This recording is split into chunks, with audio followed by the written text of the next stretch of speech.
Hola, ¿cómo están? Muy buenas tardes, buenos días, según la hora que estén viendo esta nueva cápsula que estamos grabándose ya un par de meses debido a la pandemia, pero también ha sido una parte positiva y que nos ha permitido contactarnos con ustedes y hablar de distintos temas internacionales.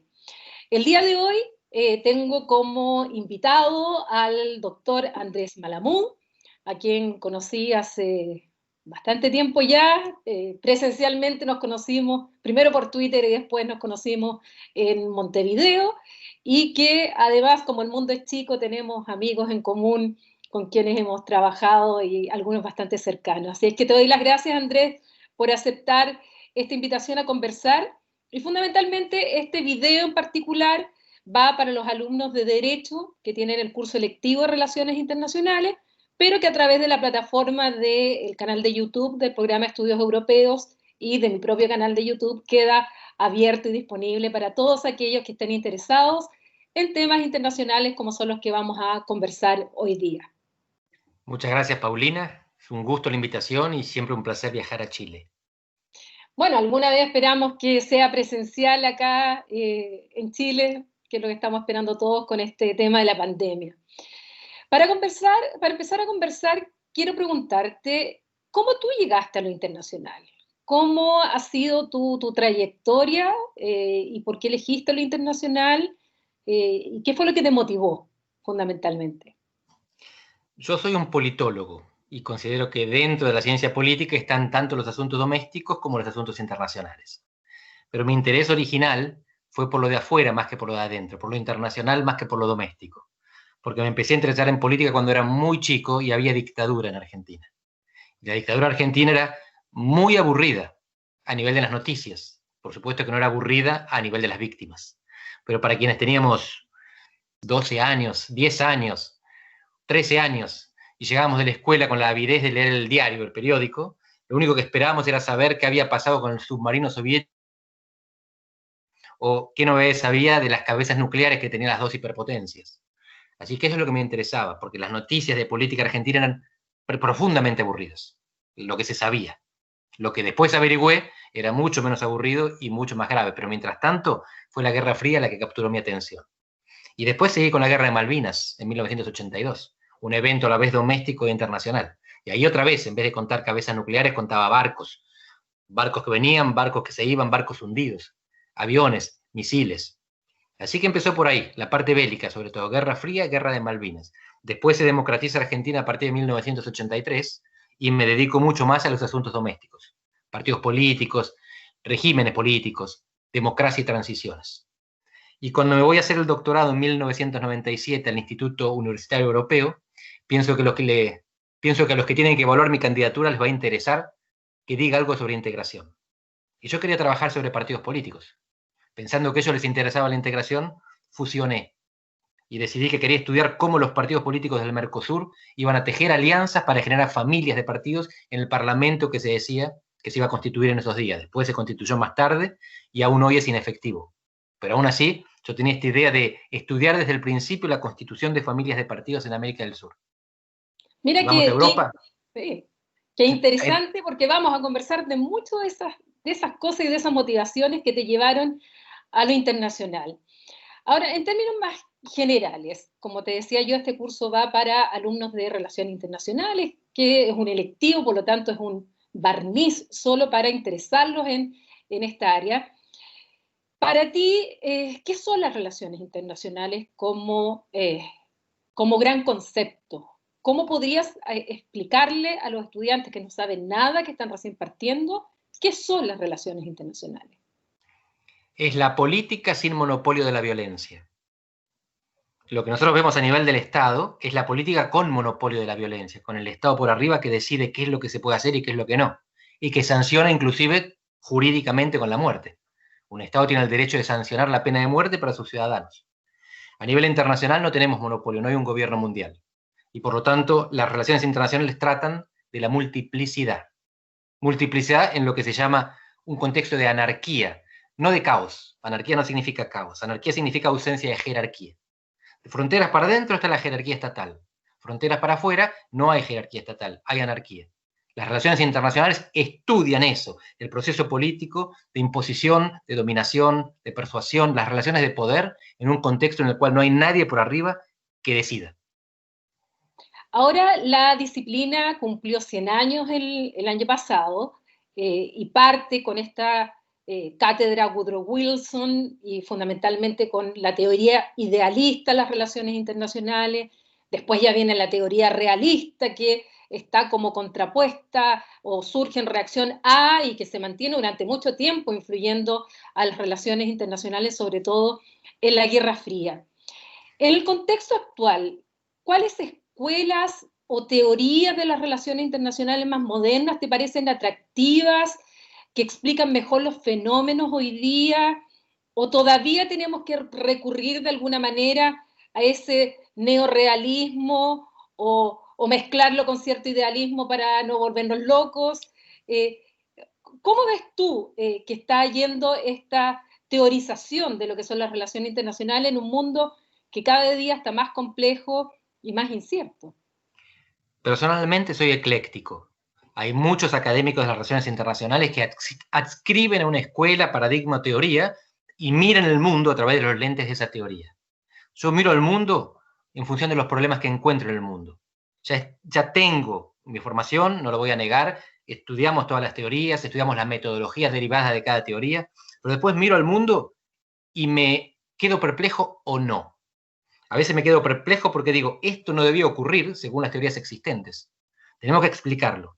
Y para explicarlo voy a usar todas y ver cuál funciona. Así que para mí, por ejemplo, la cooperación internacional la explican mejor las teorías liberales. El conflicto lo explican mejor las teorías realistas. Depende de lo que quiera explicar. Si quiero explicar la guerra, voy a ir a buscar a los realistas, porque explican mejor. Pero a lo mejor hay características propias de esa guerra, o el hecho de que no se haya producido una guerra, que necesita para su explicación otra teoría. Las teorías son explicaciones, y las explicaciones dependen de los problemas. Alguna vez hablamos de esto, de que si la única herramienta que tenés a tu disposición es un martillo, todos los problemas te parecen un clavo. Y yo miro al mundo y veo tornillos, también, y veo agujeros, y veo tuercas. Y entonces la herramienta que utilizo es en función de eso que veo en el mundo y no entiendo. Y para explicarlo, vengo a la caja de herramientas y utilizo la que me sirve. Y de esa caja de herramientas que tú tienes, ¿cuál estás utilizando hoy día para tratar de explicar lo que está pasando en el mundo, en esto que algunos hablan del mundo post-pandemia, cuando ni siquiera hemos pasado la pandemia, donde además aparecen ciertos gurúes, donde ya tienen todas las respuestas, donde yo tengo más inseguridades y dudas respecto hacia dónde vamos que otras cosas? De esa caja, de tu caja de herramientas, ¿cuál estás utilizando hoy día para explicar lo que está pasando? O los escenarios que podemos proyectar, si finalmente los politólogos no somos futurólogos, solamente proyectamos escenarios en base a ciertos factores. Así es. En este momento son muy útiles las teorías dinámicas, las teorías que estudian el cambio. Hay teorías estáticas, teorías que estudian el equilibrio. El realismo en general estudia el equilibrio y tiene dificultades para explicar el cambio. No es que no consiga, pero se le mueve un poco la tierra por debajo de los pies. Lo que estamos viendo se explica bastante bien con las teorías de transición hegemónica. ¿Sí? Potencias existentes, potencias emergentes, desafío y conflicto o cooperación. El conflicto puede ser bélico o no. Y la cooperación puede ser institucional o no. No sabemos, estamos en un tiempo de incertidumbre. Esto es muy interesante porque a nivel de la política doméstica tenemos cosas parecidas, las teorías de la transición democrática. Una teoría de la democracia te explica lo que está. Una teoría de la transición democrática te explica cómo llega a ser lo que está. Y en este momento las teorías del cambio y la transición nos sirven mejor para tratar de darle sentido a lo que pasa en el mundo que las teorías estáticas. Pero Y justamente hablar, por eso, porque son teorías sobre la incertidumbre, lo que te ayudan es a desmalezar, pero no te dan garantías, como vos decías, sobre lo que viene. El futuro está abierto, siempre. Las teorías lo que nos permiten es leer los acontecimientos, no adivinarlos. exacto, de lo que más les digo, sobre todo a los periodistas cuando llaman y dicen, ¿qué va a pasar? No, uno no está aquí para decir qué va a pasar, qué podría pasar si es que se dan ciertas condicionantes, ciertos factores, y que vaya que nos hemos pillado con algunas sorpresas en los análisis y en algunos casos. Y también hablando de la política interna y la política internacional. ¿Eres de aquellos que hacen una separación absoluta entre lo que es la política doméstica internacional? ¿O eres de aquellos que plantean que esa línea ya no existe? Que en el fondo es la política que finalmente se expresa en lo internacional y en lo local y tienen efectos mutuos. Tanto una decisión local tiene efectos internacionales como las decisiones internacionales están teniendo efectos locales. Incluso en sociedades complejas donde la ciudadanía hoy día está muy desconfiada de su clase política, no confía en sus autoridades, en muchos casos, sobre todo en América Latina, no confía en sus cancillerías y que quieren además participar en la toma de decisión o en asuntos internacionales ya no les son tan ajenos como era en el pasado y hoy día celebrar un tratado internacional para las cancillerías es más un dolor de cabeza de lo que a lo mejor lo era en los años 90 cuando partieron y en realidad el público ni se preocupaba de lo que estaba viendo el Congreso y lo que estaba aprobando o se estaba ratificando. ¿Qué piensas tú sobre ese tema? Soy ecléctico también en eso. Hay mucha interpenetración entre lo doméstico y lo internacional. Los países más pequeños, más vulnerables, más periféricos, lo que en la cadena de alimentación, dependemos mucho más que los más grandes. Si Estados Unidos se mueve, causa efecto en otros países. Si nosotros nos movemos, no le causa mucho efecto a China o a Estados Unidos. Eso es importante tenerlo en cuenta. Pero lo fundamental es tener siempre presente que las disciplinas científicas son artificiales. Son construidas. Esto no significa que no tengan validez. Una vez que las construimos, existen. Pero la frontera podría estar en otro lado.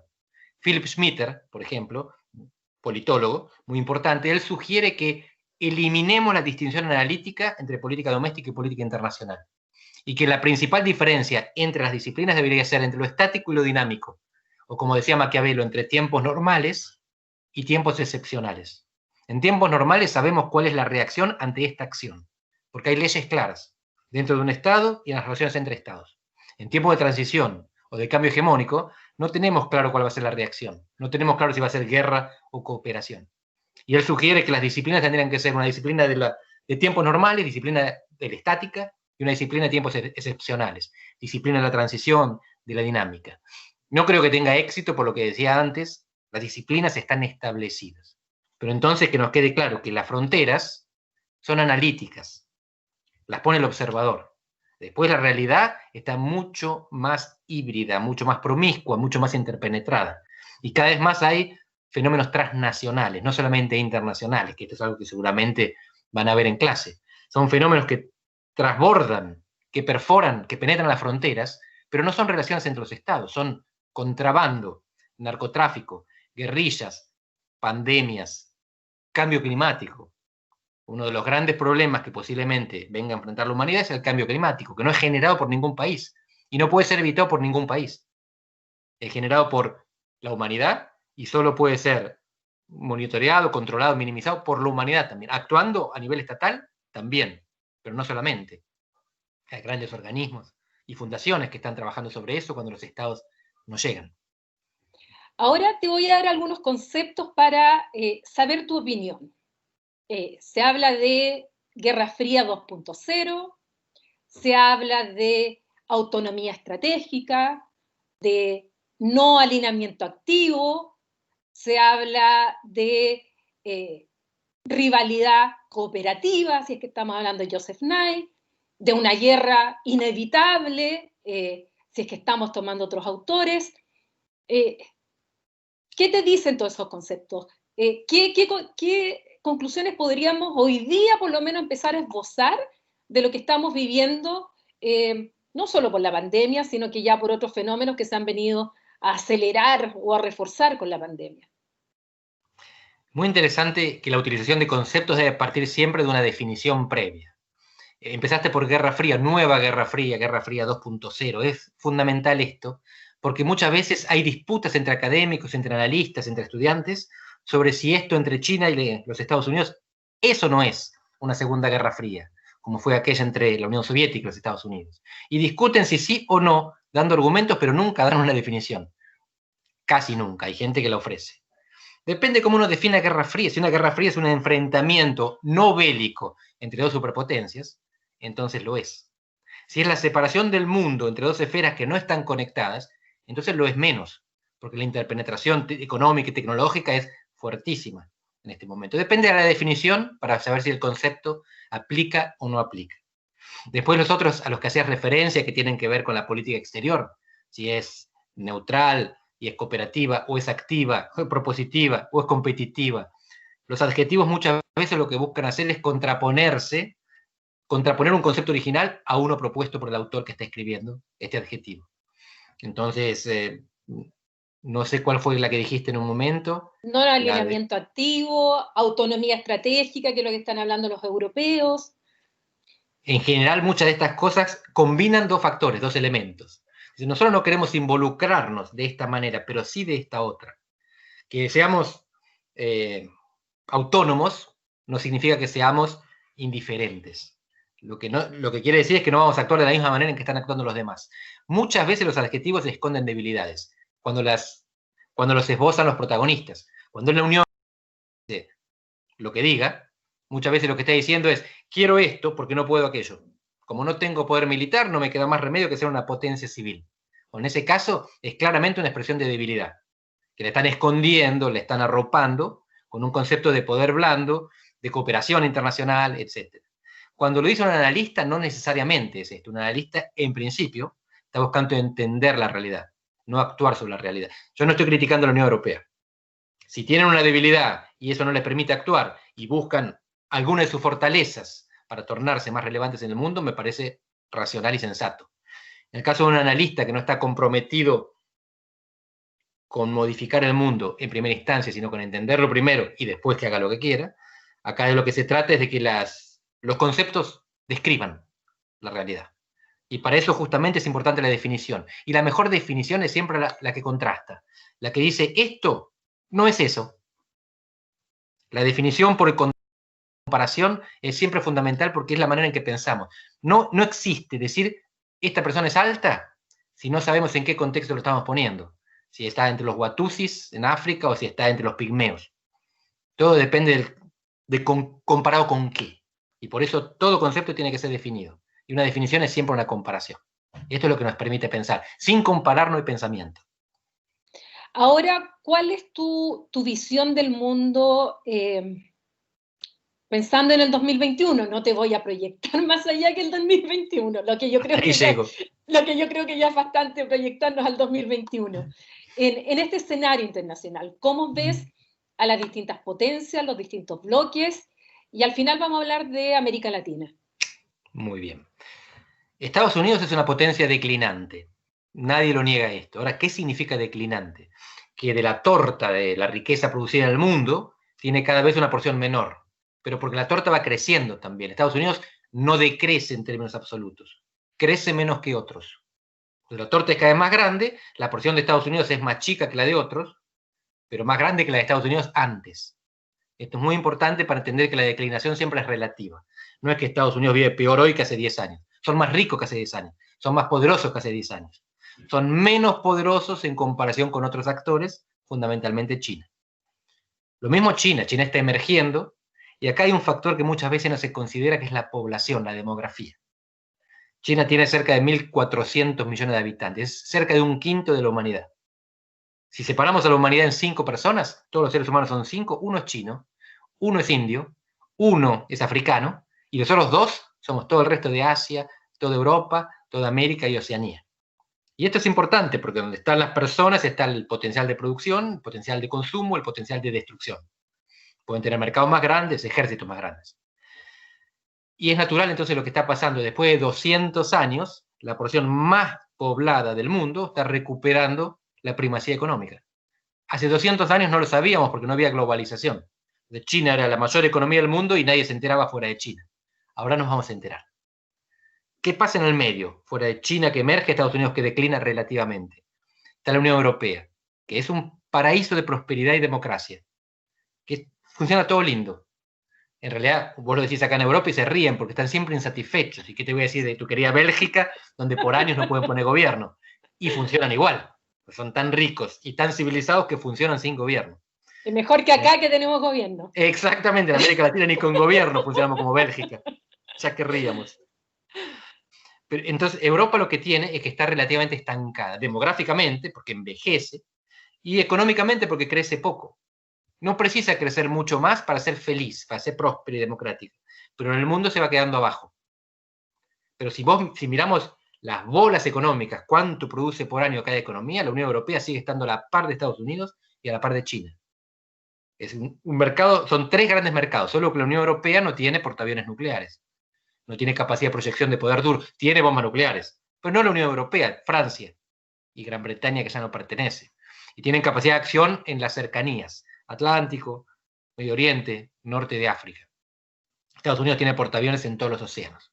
China todavía no tiene esa capacidad, pero tiene cada vez más influencia en una zona de su vecindario que agrupa a la mitad de la humanidad, porque India y al lado tiene tantos habitantes. El pequeño Vietnam, Vietnam es el país, bueno, sí, derrotó a Estados Unidos, pero es un país chico y pobre, 100 millones de habitantes tiene. Indonesia, ahí al lado, es el cuarto país más poblado del mundo. Es una zona gigantesca, esa del Pacífico y del Índico. Entonces la influencia que tiene China ahí no es global, pero es enorme.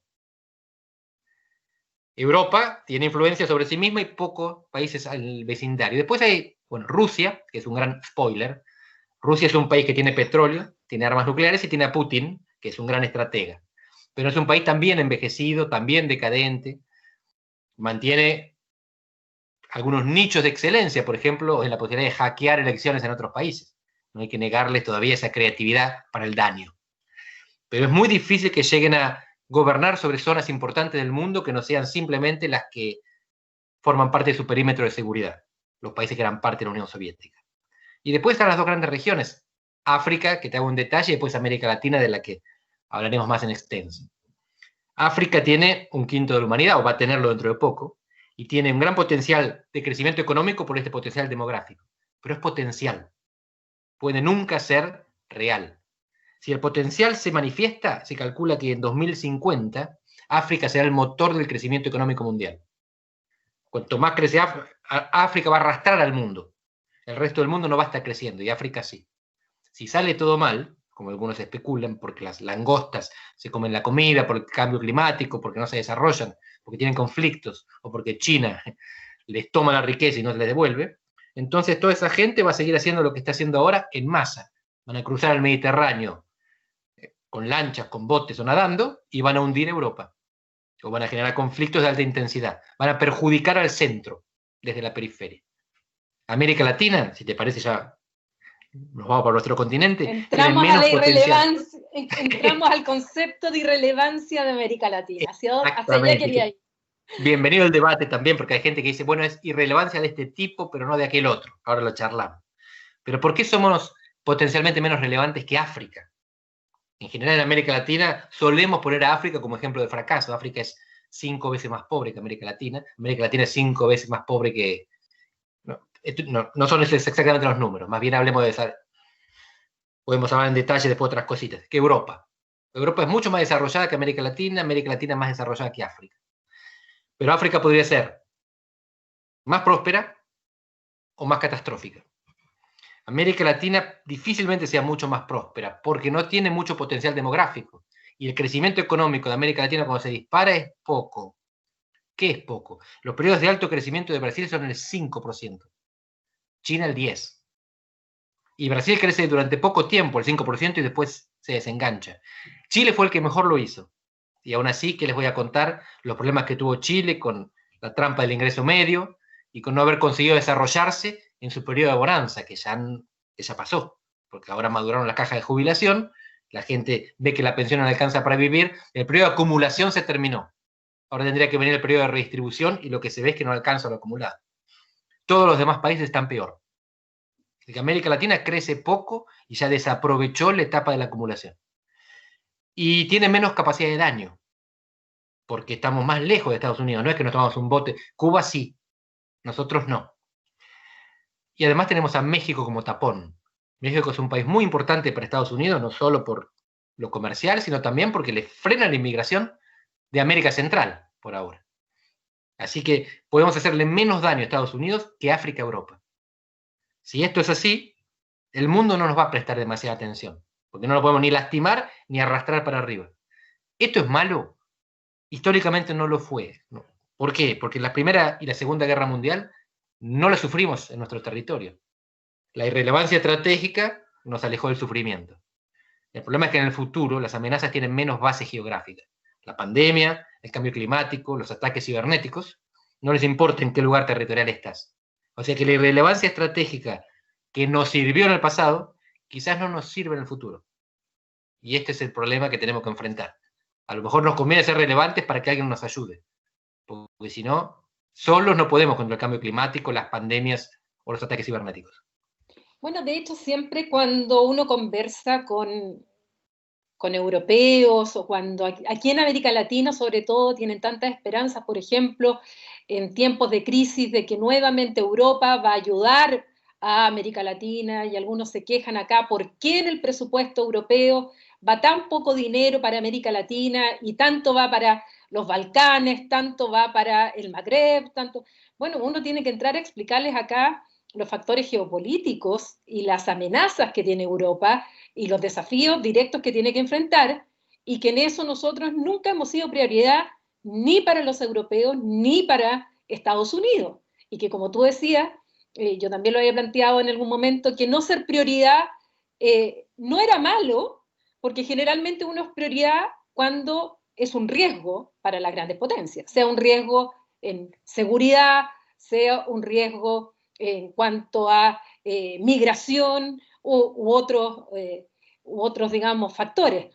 Pero es cierto que en el contexto actual, y las cosas se nos vienen complicando más, América Latina, ¿qué va a pasar ahora en este contexto de irrelevancia, si asumimos esa premisa, cuando vamos a tener un presidente en el Banco Interamericano de Desarrollo, con las características de Mauricio Claver Carone, con la división tan clara de América Latina, porque finalmente quien le dio el triunfo a Claver Carón fue América Latina, y quien fue uno de los grandes responsables fue México. O sea, aquí ya no podemos echarle la culpa a terceros frente a esto, porque incluso tuvimos la posibilidad de no haber dado el quórum, pero México se bajó a última hora. Entonces, bueno, ¿qué nos queda? Más aún con esta fragmentación eterna, esta superposición de proyectos fracasados o a medio fracasar de integración latinoamericana. Y claro, a mí siempre en las clases cuando yo les enseño integración europea, al final la típica pregunta es, ¿y por qué en América Latina no se integran si tienen a lo más dos idiomas, tienen mucho más en común de lo que tienen en Europa? Bueno, ahí hay muchas respuestas, pero Gianluca Gardini aquí ya mucho nos ha explicado también ciertos factores que lo he estudiado contigo también. Así es. Pero ¿qué nos queda? ¿Qué nos queda como América Latina en este escenario? Y pongámosle un poco más de pelos en la sopa. Vuelve a ser reelegido Trump. ¿Qué nos espera América Latina? Vamos a ver, no está tan claro. Hoy Biden está con ventaja en la mayor parte de los estados que son bisagra. Pero me puse en el peor escenario, en el peor escenario. Imaginemos lo peor. ¿Qué nos queda? Es muy sencillo, nos queda una sola cosa. No tenemos la demografía, no tenemos la economía, no tenemos el poder militar. Lo único que tenemos es la droga. Yo creo que no la vamos a utilizar, no habrá ese coraje o esa inconsciencia. ¿Qué significa la droga? Si los países de América Latina deciden que a partir de ahora la droga es un negocio legal y la van a producir y la van a exportar, nosotros tenemos condiciones para hacer un despelote a nivel global impresionante. Esto que estoy diciendo puede parecer una locura, pero fue la droga la que generó las dos guerras de los boxers, la guerra por las cuales Gran Bretaña le impuso sus condiciones a China y la sometió al dominio de Occidente durante 2 siglos. Hoy la droga nos parece que es un tabú, no se toca. Fue la droga lo que definió que el gran imperio del medio estuviera marginado, periférico y dominado durante estos 2 siglos. Lo que estamos viendo ahora es la recuperación, el retorno de China después de haber sido sometido en 2 guerras por la droga. No creo que esto se haga, pero es la única herramienta, el único arma que tiene América Latina para causar un prejuicio internacional de tal manera que el mundo tenga que enfocar los ojos y decirle, mira, no fabrique más droga, deja que nosotros te complementamos, nosotros te compensamos, te vamos a dar el equivalente a lo que estás ganando con droga para que puedas desarrollarte. Pablo Escobar tuvo esta idea. Pablo Escobar le ofreció al gobierno colombiano pagar la deuda externa a cambio de legalizar sus negocios. El gobierno colombiano no lo aceptó. Yo, si tengo que apostar, te digo 99-1 que ningún gobierno lo acepta. El gobierno que haga este chantaje, quizás un rogue state como Venezuela, podría sufrir consecuencias positivas o negativas. Negativas, invasión, magnicidio. Positivas, que a lo mejor por debajo, bajo cuerda, los estados de Europa y de Estados Unidos dicen, no, no, tranquilo, no lo hagan, y lo sobornan. Los sobornos existen en relaciones internacionales, más o menos explicitados, más o menos institucionalizados. Respecto a la cooperación, la Unión Europea o los Estados Unidos, no nos sirve a países como los nuestros, no sirve a Argentina con 45 millones o Chile con 19 millones. La cooperación es muy importante en países pequeños y pobres. Entonces, en América Central la cooperación de Estados Unidos, en el Caribe la cooperación europea es muy importante. Para los que tienen que tomar decisiones que puedan arrastrar a la región, Brasil, México, Argentina, Colombia, Chile, la cooperación es irrelevante, no es por ahí. No es por todo más dinero que quiera poner la Unión Europea para cambiar la vida de estos países, son gotas en el océano. La cuestión es, por eso se decía trade, not aid. Comercio, el comercio es lo que nos puede hacer crecer, no es la cooperación solo ayuda a los chicos y pobres. Y después puede haber algunas otras cosas, otros tipos de cooperación internacional, cooperación tecnológica, el futuro es eso. Estados Unidos no quiere que nuestros países en América Latina tengan Huawei. Entonces que ofrezcan alternativa. Por ahora Ericsson y Nokia y la norteamericana son más caras y tienen menos capacidad. Si América Latina quiere hoy imponer el 5G, lo tiene que comprar de China. Si no compra de China porque Estados Unidos no quiere, que Estados Unidos compense. Que compense de otras maneras, con plata, con calidad, con otros beneficios, con asociaciones en la OCDE, en la OTAN para los países que les interesa. Hay varias maneras. En este momento, como América Latina tiene poca relevancia estratégica, nadie nos da y nadie nos ofrece. Y no estamos dispuestos a jugar nuestra última carta. No lo estoy proponiendo, estoy diciendo que es la única que tenemos, la droga. ¿Crees que con Biden va a ser diferente a lo que ha sido la administración Trump con América Latina? No mucho, porque somos irrelevantes para cualquiera sea el presidente de los Estados Unidos. México, esto es importante, y gracias por hacerle la pregunta, porque de Panamá para arriba y de Panamá para abajo hay una distinción. De Panamá para arriba son países que comercian mucho con los Estados Unidos, emigran mucho para Estados Unidos y consiguen remesas de los Estados Unidos, viven de los Estados Unidos. ¿Para dónde emigran los ecuatorianos o los bolivianos, por ejemplo, que emigran mucho? O para países de la región, Argentina, parte de Chile, o para Europa, España, por ejemplo. ¿Para dónde emigran los centroamericanos? Para Estados Unidos. Estados Unidos tiene mucha más interdependencia con los países de Panamá para el norte. Biden o Trump pueden hacer diferencia para esos países, más o menos. América del Sur está mucho más lejos. Tenemos más autonomía porque somos menos relevantes. Estamos fuera del perímetro de seguridad estratégico, no los amenazamos, no les emigramos, no les chupamos remesas, que igual son poquitas las remesas. No comerciamos mucho con ellos, nuestros principales socios comerciales son China, ¿verdad? Para Brasil, para Perú, para Chile, para Uruguay, para Argentina, a partir del último trimestre. Entonces Estados Unidos no estamos en el radar de los Estados Unidos, de Panamá para abajo. De Panamá para arriba, por diferentes razones, sí. Ahora te voy a llevar a tu continente donde estás ahora y a tu país en particular donde estás ahora. Hablemos un poco de la socialdemocracia, porque aquí en Chile, hoy día, por razones coyunturales, ahora son todos socialdemócratas. Un candidato de derecha a la presidencia dijo que él era socialdemócrata y a partir de ahí son todos socialdemócratas. Entonces muchos se están preguntando hoy día qué es la socialdemocracia. Wow. Y es la gran pregunta también que en Europa se está haciendo hacia dónde va la socialdemocracia.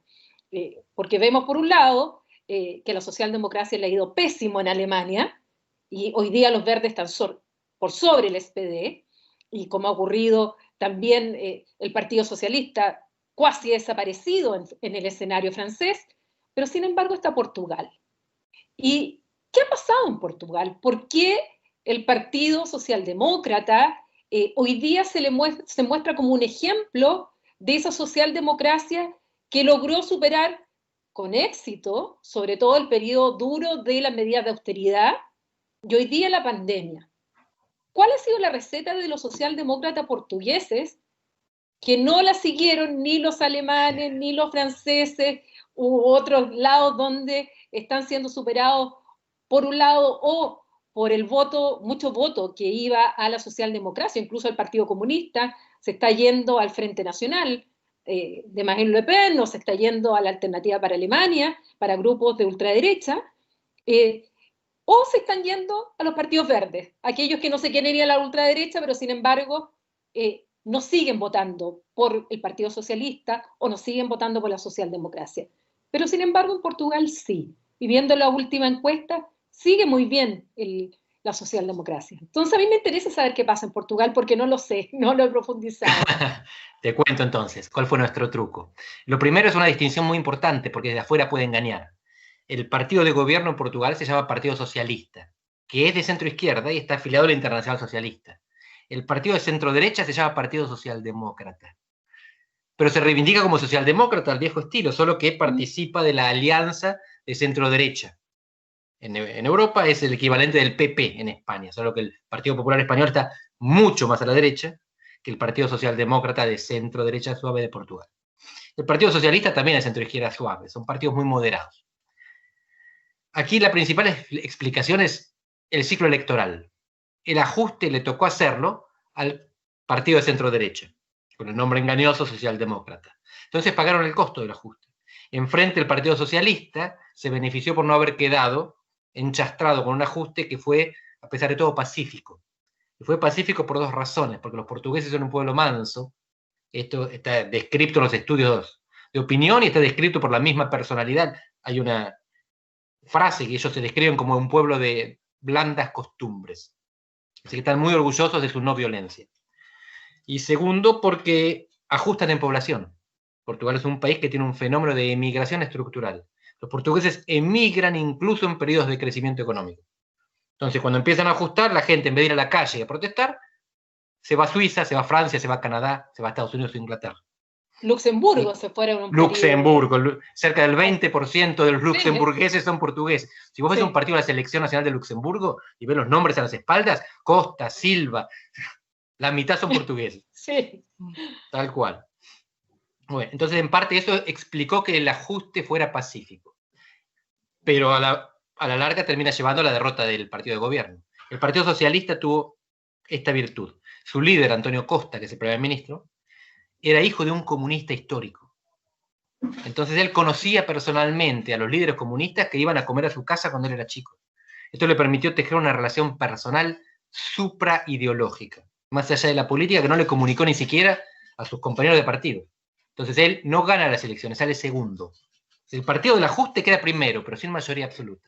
Entonces el segundo, el Partido Socialista, hace un acuerdo con dos partidos de izquierda menores, el Partido Comunista y el Bloque de Izquierda, y consigue tener una mayoría parlamentaria, de manera completamente inesperada. Esto es lo que a veces no se sabe afuera, que queda segundo en las elecciones, no gana, y es un artilugio coalicional basado en su historia personal de vida, lo que le permite llegar al poder. Y a partir de ahí comienza una buena gestión, que es la segunda parte del truco. ¿Por qué comienza una buena gestión? Porque pone un ministro de Economía que había consultado previamente con un portugués que era vicepresidente del Banco Central Europeo, es decir, había preparado un buen programa de gobierno. Es un tipo que tiene una buena estrategia electoral y coalicional y un buen programa de gobierno. Es muy difícil encontrar las dos cosas en cualquier país. Es difícil encontrar una cosa en un país. Y él acá tuvo las dos. Y a partir de ese momento se crea esto, acá se llamó un nombre portugués que le dan a alguien lo llama medio como si fuera un Frankenstein, la Jerigonza. Y él hizo funcionar un Frankenstein. Era un gobierno de monopartidario en minoría, que tenía mayoría en el Parlamento, pero tenían que negociar cada presupuesto. Y esto es lo más interesante, y esto es Portugal. Los tres partidos nunca se juntaban para decidir, porque los dos pequeños partidos de izquierda se detestan. Entonces el Partido Socialista firmó dos acuerdos diferentes con cada uno de los partidos que lo bancaban en el Parlamento. Es un nivel de civilización política enorme, que dos partidos que no se quieren ver participan apoyando al mismo, simplemente no se juntan en la misma sala para firmar el mismo acuerdo. Esto a veces los pruritos personales, los problemas ideológicos son más fuertes. Y acá dejaron eso de lado, mantuvieron la apariencia de que no se juntaban con sus viejos enemigos, pero sin embargo optaron por lo fundamental, que fue una recuperación salarial, no fue una revolución socialista. No es que de repente floreció Portugal y las clases trabajadoras llegaron al poder. Fue algo muy gradual, muy razonable, muy tranquilo. Y hoy estamos no en un paraíso, y estamos sufriendo el embate de la crisis económica producida por la pandemia, y si vos mirás los números, esto no es Noruega. Pero si comparás con los otros países de Europa del Sur, España, que se están desangrando entre sí, Italia, que tuvo el primer golpe, Grecia sorprendentemente está mejor. Pero Portugal siempre, dentro del sur de Europa, tiene un papel destacado, en parte por esta conjunción de factores que te mencionaba, que incluyen historias de vida personales. Bueno, ese es el factor personal que las relaciones internacionales a veces se suele olvidar y que es tan importante para la toma de decisión por vivencias, por historia, por ese imaginario colectivo que muchas veces queda en la memoria de aquel que toma la decisión y que hace la diferencia y que no lo explican otras teorías de relaciones internacionales que miran más al Estado, a la burocracia y no se preocupan de ese factor que vaya que tiene importancia en algunas decisiones. Por último, quiero volver ahora a tu país de tu país. ¿Qué va a pasar con el acuerdo entre la Unión Europea y el Mercosur? ¿Se llegará o no se llegará finalmente a aprobar por los parlamentos, a ratificar? Porque la verdad es que yo veo las cosas muy complicadas. Declaraciones de Macron, por un lado, he escuchado también otras declaraciones, tanto en Argentina como en Brasil. ¿Qué piensas tú después de 20 años de estar negociando y haber llegado a un acuerdo político? Se hablaba que había letra chica, tantas cosas que también se dicen respecto a este tipo de acuerdo. Sí, bueno, vos sos especialista en tratados internacionales, yo simplemente te voy a dar la visión política de cuáles son las posibilidades, las probabilidades de que esto se apruebe, son muy bajas. Yo siempre fui escéptico, hubo 20 años de negociación, finalmente este acuerdo político, un año atrás, que todavía no derivó en un tratado escrito, todavía no conocemos. Así que eso es rarísimo, ¿ah? Justamente. Eso es súper raro en una ellos celebración dijeron, de un tratado. Revisión técnica y traducción a los 24 idiomas oficiales de la Unión Europea. En un año se puede hacer una revisión técnica y una traducción a todos esos idiomas. Hay mucha gente que está cobrando salarios para hacer eso. Hay problemas que no conocemos, que deben ser detalles del acuerdo que no estuvieron resueltos y que ahora no se pueden resolver. Por ejemplo, parece que no hay cláusula ambiental. Y esa es la excusa que sobre todo los franceses ponen para no firmar el acuerdo. Miren, no vamos a firmar un acuerdo con el que está destruyendo la Amazonia, porque entonces está destruyendo la Amazonia para producir vacas más baratas que después nos van a vender a nosotros de manera subsidiada. Estamos pagando la destrucción del ambiente. Ese es el argumento francés. En la realidad hay mucho proteccionismo. Lo ambiental es una excusa, pero como sea, es un problema del acuerdo que no tiene esta cláusula. Después hay varias otras que algunos consideran más justas, otros consideran menos justas. Por ejemplo, el proceso de entrada en vigor. Esto se sabe, creemos saber cómo es porque nos lo contaron negociadores, pero andá a saber cómo queda la letra final. El acuerdo tiene dos partes, una que es competencia exclusiva de la Unión Europea y otra que tiene que pasar por los Estados miembros. ¿Puede entrar en vigor, en vigencia, solamente la parte exclusiva de la Unión Europea y la otra quizás o nunca? No sabemos si eso lo permite el acuerdo. La otra es, ¿quién tiene que aprobar en el Mercosur? ¿Tiene que ser todos los países del Mercosur, como se aprueban las decisiones del Mercosur, por unanimidad? ¿O puede ir aprobando de a uno y a medida que aprueban entran en el acuerdo? Bueno, esto último dicen todos los que negociaron, que es lo que se llama aprobación bilateral. Entonces, la Unión Europea tiene que aprobar toda junta. El Mercosur no. A medida que un país aprueba, va entrando. Entonces significa que si 3 aprueban y uno no, ese queda no solamente afuera del acuerdo con la Unión Europea, sino de la preferencia de sus vecinos. Queda fuera del Mercosur de hecho. O sea que lo que se creó, un tratado interregional para fortalecer el Mercosur, podría ser su sentencia de muerte. Porque justamente la permisividad, la atribución, el derecho de cada miembro de firmar solo, lo que hace es acabar con esta ficción del interregionalismo. Al final es la Unión Europea con 4 países que negociaron juntos pero entran separados. Así que es todo muy sospechoso, pero sobre todo es muy incierto. Todavía no vimos ni la letra chica ni la grande. Sabemos lo que nos contaron del acuerdo político, que después cuando esté transcripto puede ser diferente. Así, bueno, mi escepticismo... va a haber que seguir esperando a ese texto y Así ver es. qué dice, si finalmente las partes son las que determinan las condiciones. Yo te podría decir las normas generales del derecho internacional, pero las partes pueden cambiar justamente esas normas. Exactamente, las cláusulas particulares al final, transitorias de adopción. Así que nosotros conocemos vos mejor que nadie, las cláusulas generales, pero hasta no ver la cosa que está escrita no sabremos qué chances tiene. Que haya demorado tanto, que siga demorando en mostrarnos el acuerdo, significa probablemente que el acuerdo no está todavía. Que no está, que los últimos detalles no están escritos. Y por lo tanto mi escepticismo se alimenta con cada día que pasa sin que lo veamos. O sea, tú eres un escéptico ecléctico en casi todo. Sí. Estoy empezando ya a encontrar el perfil. Es ahí, exactamente, hasta rima.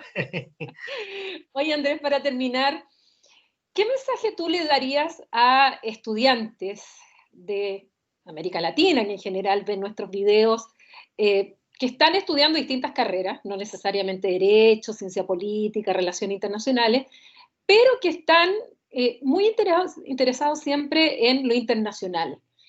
¿Qué les dirías tú respecto a el campo ocupacional, al, a las puertas que hoy día muchas veces se abren sin que ellos se den cuenta? Porque a veces dicen, no, es que yo no quiero ser diplomático o no quiero ser profesor en la universidad sobre esto.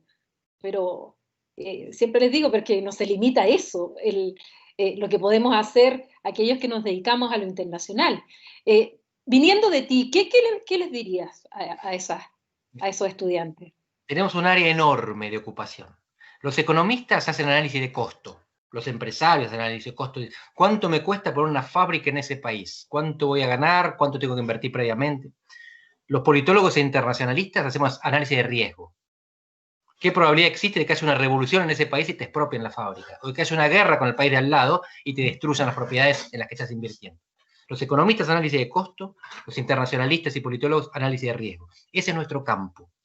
Y desde el análisis de riesgo, escenarios, es decir, futuros posibles, y probabilidad asignada a cada escenario, nosotros pensamos la realidad, asesoramos, hacemos consultoría, hacemos periodismo, hacemos política y hacemos academia, hacemos investigación científica. Hay mucho para hacer en un campo que es específicamente nuestro. Esto lo aprendió China a su costo con lo que le pasó en Venezuela. Venezuela le debe 75.000 millones de dólares a China, que invirtió en un petróleo que no se puede llevar ahora y que no puede refinar. Un desastre, porque hicieron análisis de costo, no hicieron análisis político, análisis de riesgo. Entonces, arriesgaron sin saber que estaban arriesgando y perdieron. Algún día quizás lo recuperen, pero se están lamentando de no haber consultado politólogos e internacionalistas. Bueno, se lo perdieron los chinos. Tuvieron mal ojo ahí. Estuvieron mal ojo.